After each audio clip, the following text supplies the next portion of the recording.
சிந்து பைரவி சீரியல்ல மகா அன்னபூர்ணி கிட்ட எவ்வளவோ சொல்லி பார்க்குறாங்க.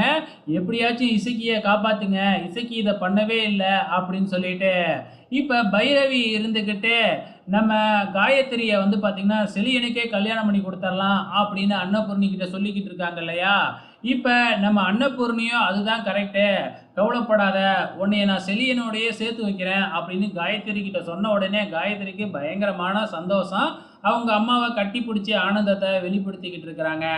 இந்த பிரச்சனையெல்லாம் முடிஞ்சதுக்கு அப்புறம் இங்க நம்ம சிந்து துணி காய போட்டுக்கிட்டு இருக்கிறாங்க. அங்க வர்ற சிவா வந்து பார்த்தீங்கன்னா, சிந்துவ பாராட்டுறாங்க. நான் கூட அவன் மேல ஏற்கனவே சந்தேகம் வந்து தான் அந்த தச்சன அந்த ஆசாரிய கூட்டிட்டு வந்து காமிச்சேன். ஆனா இல்லவே இல்லன்ட்டான். பரவால்ல நீ ஸ்மார்ட்டா யோசிச்சு இசக்கிய கண்டுபிடிச்சிட்ட அப்படின்னு நம்ம சிந்துவ பாராட்டிக்கிட்டு இருக்கிறாப்புல. எனக்கு என்னமோ இந்த விஷயத்துல இசக்கி மட்டும் தான் சம்மந்தப்பட்டிருப்பான்னு தோணல அப்படின்னு டவுட் படுறாப்புல. ஸோ அவங்க அம்மாவும் மகாவும் சந்தேகப்பட்டிருப்பாங்க அப்படின்னு நம்ம சிவா வந்து நினைக்கிறாப்புல.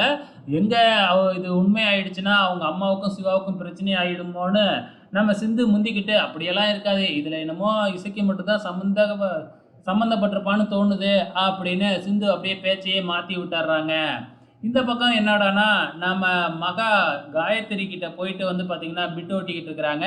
எப்படியாச்சும் வந்து இசக்கிய உங்க அம்மாகிட்ட சொல்லி ஜாமீன்ல எடுக்க சொல்லு. புருஷனும் பொண்டாட்டியும் சேர்ந்து தான் இருக்கணும். நம்ம குடும்பத்த பத்தி என்ன பேசுவாங்க?